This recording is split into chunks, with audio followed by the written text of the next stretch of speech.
Okay. I think we're live. I believe we're live. Yay. Yay.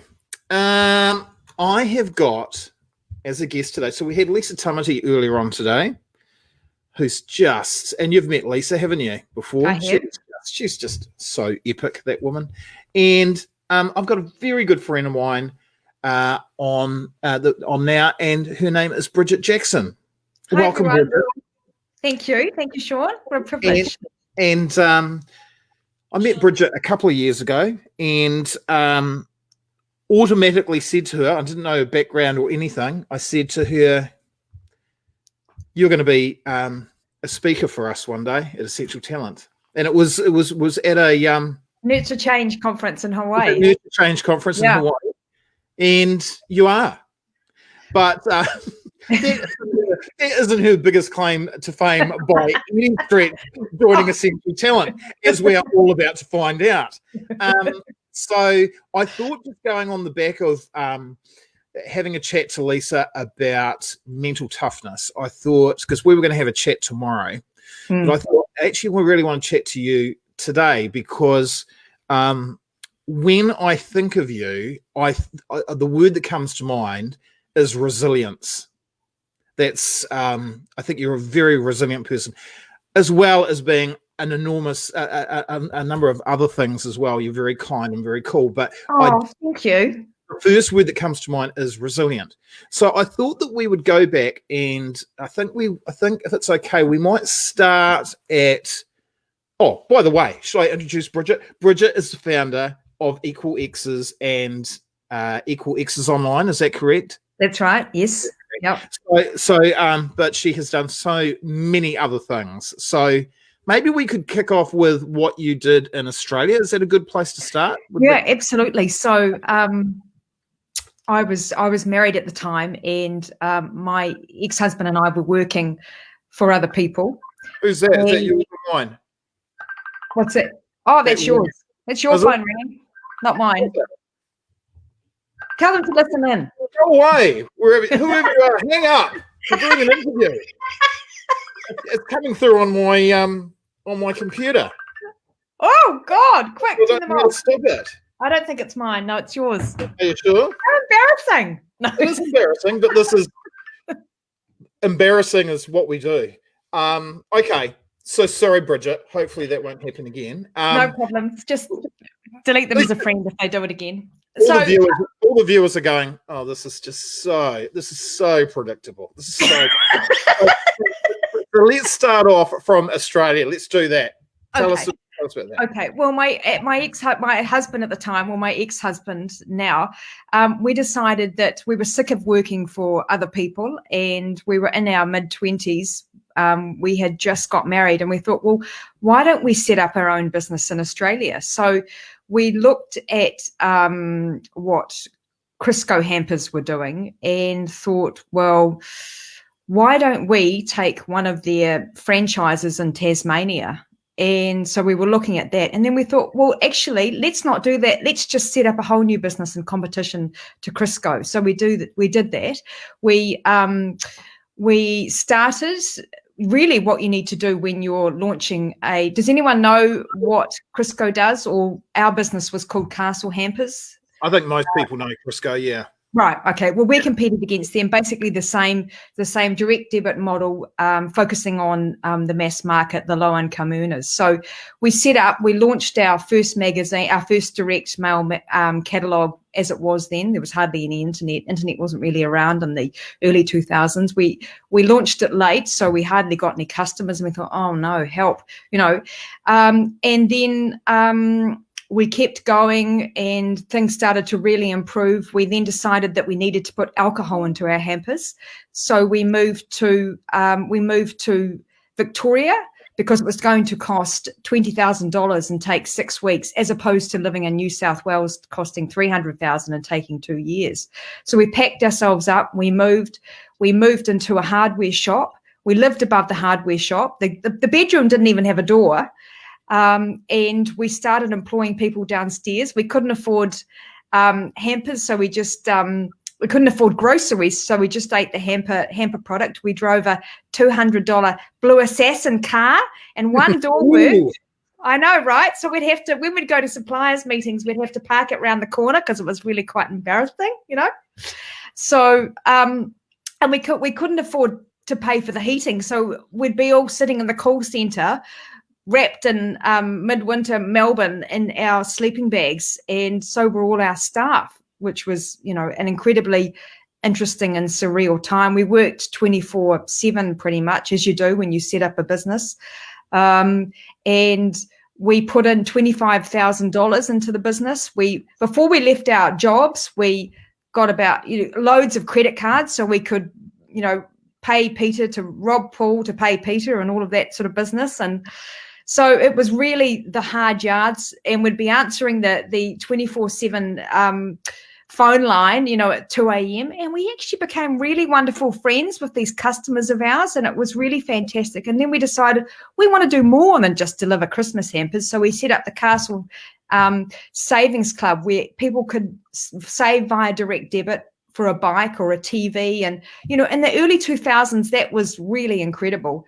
We were about 27, 28 at this stage. And at the end of 3 years, we had 200 staff, and we were taking 25% of our competitors' market share.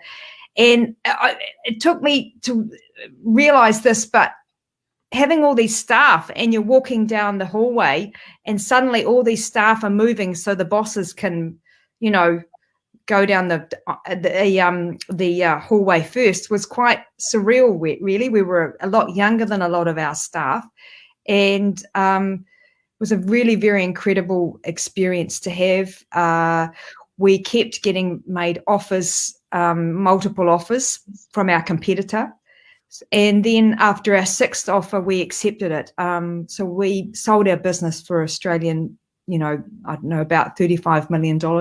About 35 million, give or take a few mil. Yeah. So it was a very surreal experience, actually. And then we moved back to New Zealand. And well, whilst we were in Australia, actually, about 6 months after we started the business, I said, "Oh, I think I'm feeling quite maternal. I feel like I need a baby." So we flipped a coin in a restaurant and said, "Well, if it's heads, then we'll try for a baby." And then 2 weeks later, I'm pregnant. So that was in the middle of the business, and I went into labour at work. Well, I won't give you any more details, don't worry. And then I ended up being back at work within a week with the baby and the laptop. So, you know, that was, quite incredible. I was in charge of the administration at that time. There was no software at that time, so you're having to do people's statements by hand. And I was in charge of the charity side of it, so we'd give our leftover hampers to the Smith Family Foundation, and involved in a lot of the marketing as well. So we moved back to Australia. I then had a second child. I've got 4 children, and it was very surreal going from having absolutely no money, and the next day waking up and having all these millions of dollars in your account, and you know, it really felt like, God, I've won lotto. But actually, I can't forget, I've worked really hard for this. And we gave all of our family members deposits to buy their houses. And it's interesting that the feelings and the thoughts that they have, and you feel sort of guilty about it, because, you know, how come this has happened to you? And yeah, it was very, very, very, very interesting time and very surreal. And then we came back to New Zealand. I had 4 children in quick succession. And a big moment for me when my mother, age 62, died of ovarian cancer. And that really had a massive effect on me. And at that time, I thought I hadn't been happy in my relationship for a long time. And that sort of gave me the impetus to leave in the future. I went on the board of the New Zealand Gynaecological Cancer Foundation, and then became the acting chair. And then sort of, was it 2014, I decided 6 years ago, I decided that I'd had enough of being in a relationship that didn't work for me. It was controlling and manipulating and very sort of verbally abusive. And I one of my moments where I thought, I've got to get out of here, you know, the lights were flashing was when my then 18-year-old was 12, and he was beginning to act like my ex-husband towards me. And I just thought, I can't let that happen. And I've got 2 boys and 2 girls. So the 2 girls were looking at this as well, thinking that it's acceptable to be in a relationship like that. I felt broken. I felt codependent. I felt worthless. And I felt like I was really at the bottom of the hill, Shaun, like why am I still here? Am I actually worth being on this earth? Unfortunately, people who have got personality disorders, men and women, make people feel this way. And you think that when you're in a marriage, well, this is what a marriage is supposed to be like, I suppose, so I have to lump it. But one day I just thought, right, that's it. I've had enough. I can't cope anymore. And I left. And the relief that went over me, unfortunately, was massive. So I thought, oh my God, what am I going to do now? I'm going to have to get a job. I haven't worked for so many years, although I've been on the New Zealand Gynaecological Cancer Board. So I actually ended up becoming the general manager of the New Zealand Gynaecological Cancer Foundation. And I had a couple of years and I really loved it there. I really loved fundraising. We got no government funding, so it was a really full-on job with having to go to lots of events, raise money to run the organisation, but also to run the educational programs, and I loved that. And then one day my children turned around to me and said, because I'm obviously a single mother, Mum, we never see you. And that sort of really hit home with me, Shaun. And I just thought, I've got to be doing something where I see my children more. There's more to life than there's more to life than working. No one's ever going to die saying, I wish to work more, are they?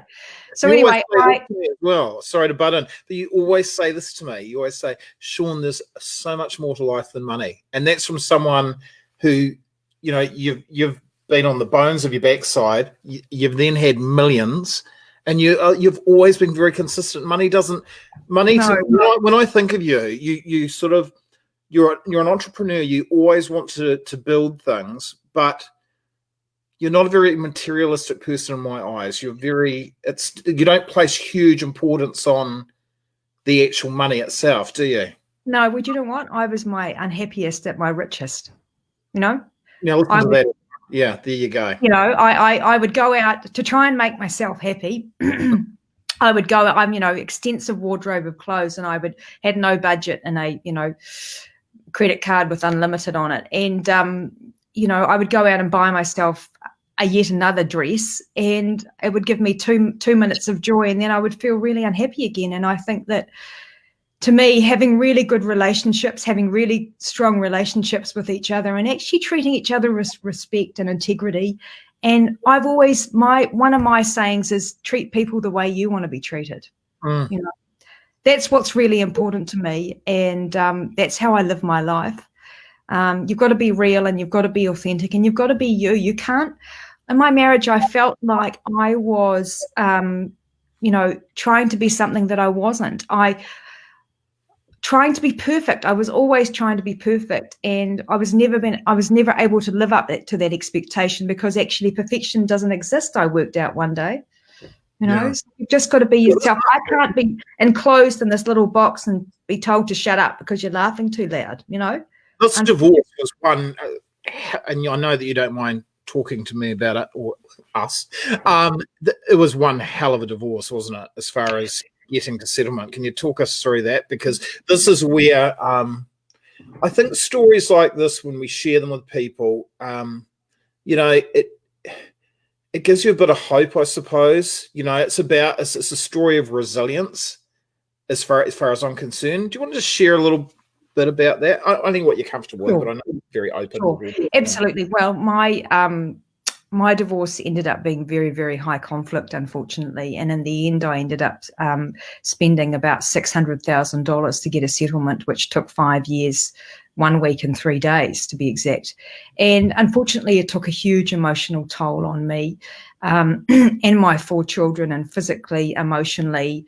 It was widespread. It's not just me it affected my wider family. I mean, my father, Winston, you won't be listening, but he was my rock. He was my absolute rock. I'd be ringing him up at 1 a.m. in the morning going, Dad, I just can't do this anymore. I can't cope. I can't do it anymore. Stop. It needs to stop. But I kept persevering. The problem is, as you will hear later on, but I now specialize in, I'm a lawyer, but I've gone into divorce and separation coaching. And, the thing about it is that I didn't want anyone to go through what I had been through. It was just so horrendous. The bitterness. I'm not a person. I'm a person who turns negatives into positives. And the bitterness and the venom that came from my ex-husband was just incredulous, actually. I couldn't believe it. And, unfortunately, when you're dealing with difficult personalities and you've got children, the children are always in the middle,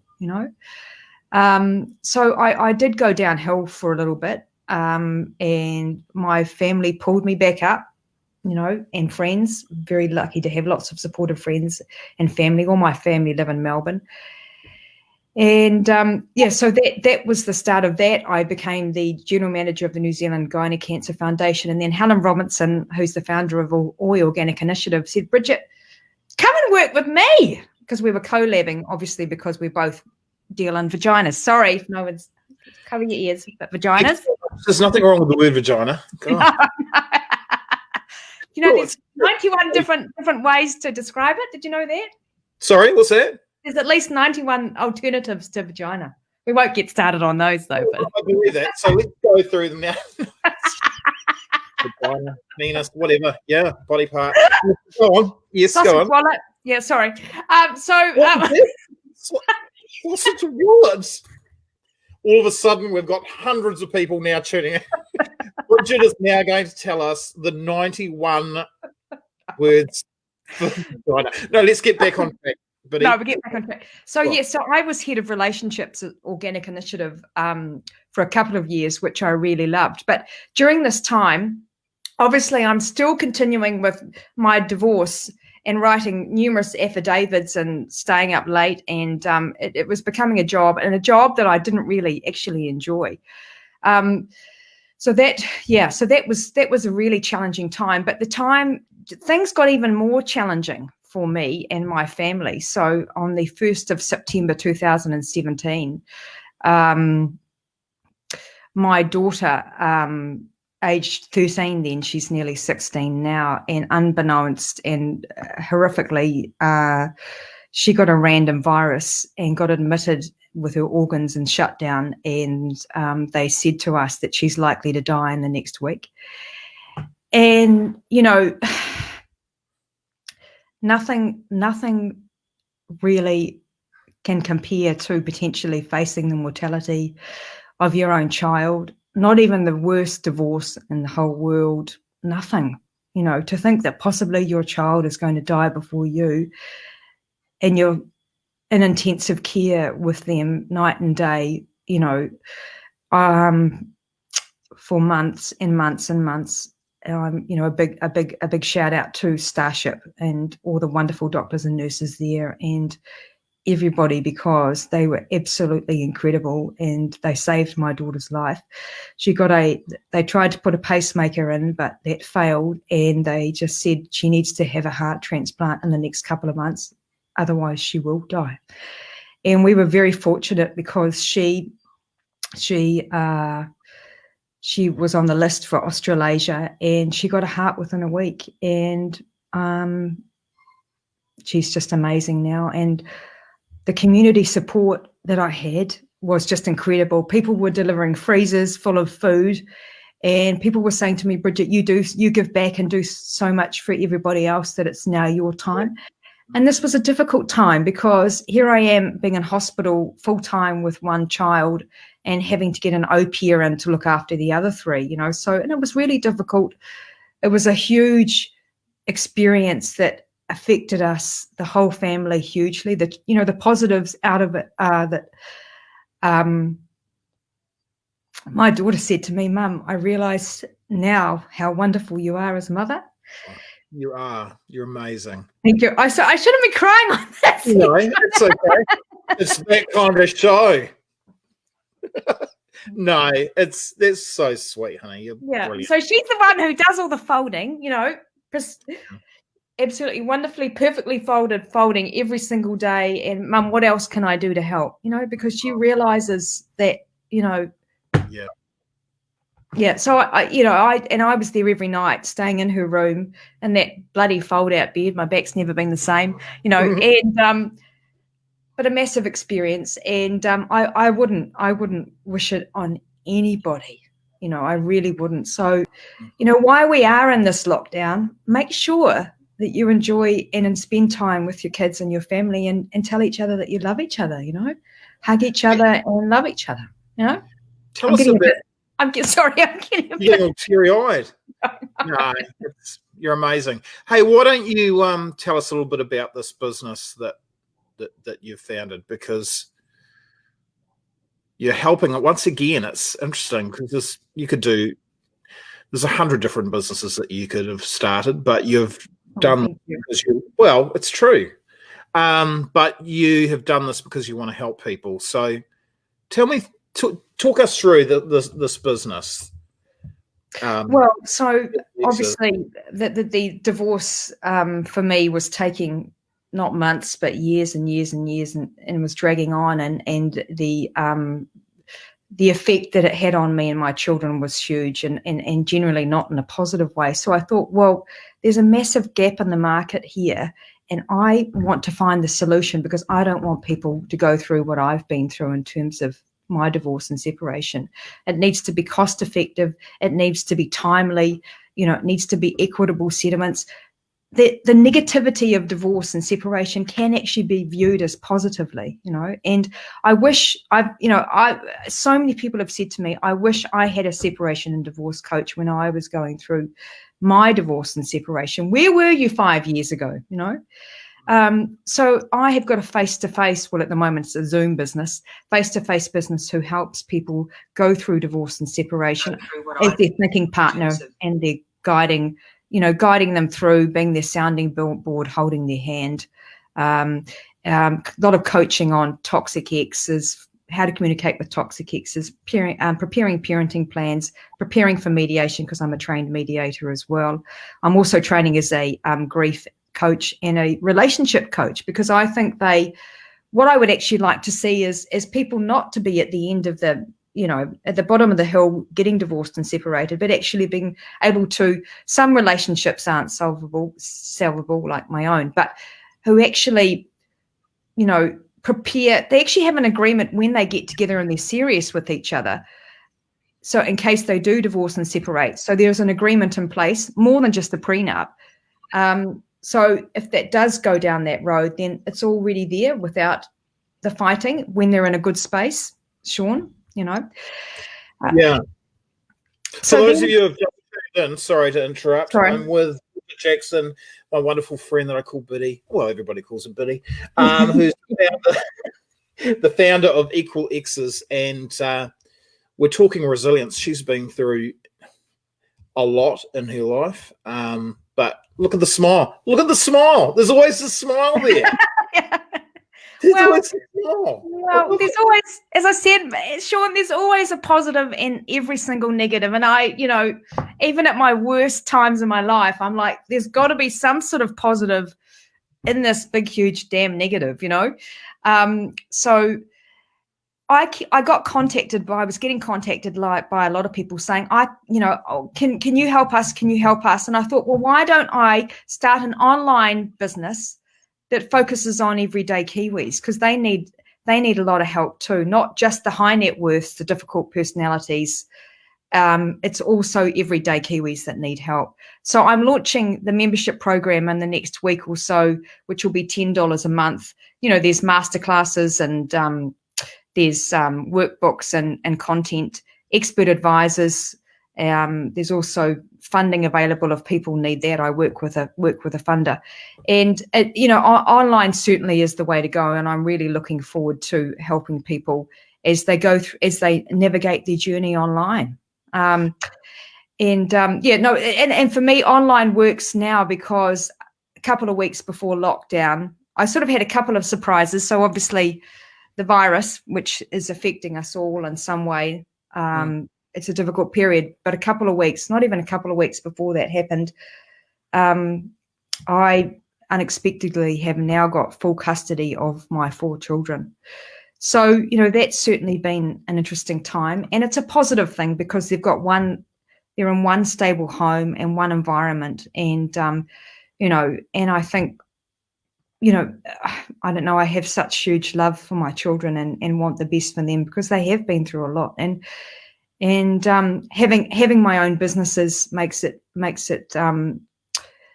it's important for me to be able to spend time with my children since I am a single parent and make sure that they're getting what they need, But it's challenging, isn't it, when you are, a solo parent and you are juggling these.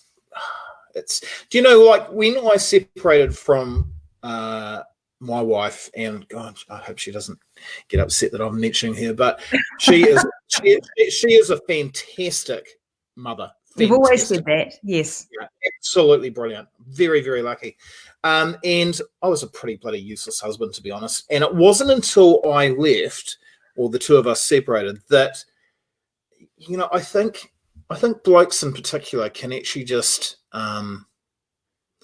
take quite a bit for granted. And I'm not trying to dump my mates in it here, but traditionally, anyway, and still, the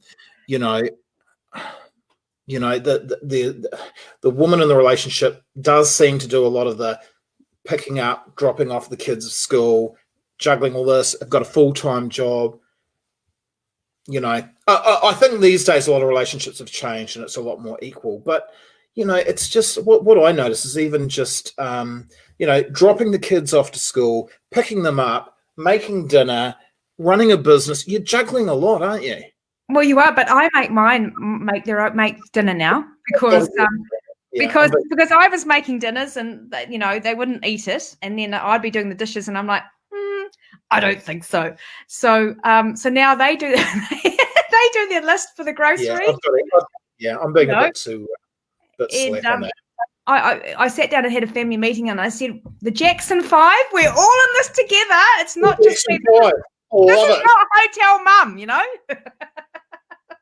So look, people are struggling out there at the moment, and it's funny. Well, it's not funny. I'm sort of in two minds when I do these videos. So I love doing them, all these interviews. I love doing them. And you're wonderful at it, Shaun. Oh, thanks, buddy. I get these really nice messages from people saying, "Hey, thanks for doing that. It was really cool," and they're enjoying it. But then I'm also on the flip side. I'm thinking of these people that I'm sure you're the same, Biddy. You get messages each day from people going, "I lost my job today." It's just bloody heartbreaking. And then you've got business owners like myself that haven't lost their jobs, but could possibly in the not too distant future. We're all under a lot of pressure. And why I wanted to have a chat to you tonight, we'll go back to the intro, is that you have been through a lot. And maybe I thought you could maybe share some tips on, how you are so resilient in your in business life, but also in your personal life. How have you got any tips for all of us? Yeah, I have. Well, I mean, one of my biggest tips is that I actually do at times put myself first. So I make sure in the main that I eat properly and that I exercise and I take some time out for myself. My exercise is my psychologist, Shaun, so that is if I'm not looking after myself, how can I look after my family and look after all these other people who need help with their divorces and separations? You do actually have to put time aside and do what you love, what you're passionate about. You can't lose yourself, Shaun. You've got to make sure that you do put yourself first at times. That's a really important tip from me. Yeah. It might be that you don't, you might not like exercising, but you might like, lying down on the afternoon and reading your book on your bed in the weekend or something. You have got to. I can only operate as a really good divorce and separation coach, and as a mother, if I'm looking after my own needs, that if they're a priority, they have to be a priority. I think that's really important. I think you can't look after everyone else if you're not looking after yourself first. And I think that enables you to actually look at yourself and go, I actually really like the person I am. or love yourself. I don't mean love yourself as in that way, but as in you've got to come to a point. I mean, I'm nearly 50 years old, so you come to a point when you go, I actually really like who I see in the mirror. I'm a really nice person. And I think that's really important, is actually coming to a point where you really do like yourself. No one's perfect, as I've talked about. No one's ever going to be perfect. You never, we all make mistakes and make bad decisions and all the rest of it. But if you can actually stand up straight and say, well, I'm a really good person and I like who I am, I think that's really important. And that comes back to looking after yourself and doing what makes you feel good and gives you that capacity to be able to help others. Bridgette Jackson, thank you so much for joining us. You are a wonderful, wonderful friend. You are such a kind person. Thank you. And thanks for joining us. Go the Jackson 5. Go the Jackson 5. Bye, everybody. Very resilient. She smiles. She's just a positive force. We need more people like you. Thank you so much. Thank you for your time. Thanks, Shaun. Really appreciate it. Bye, everyone. Bye. Bye-bye.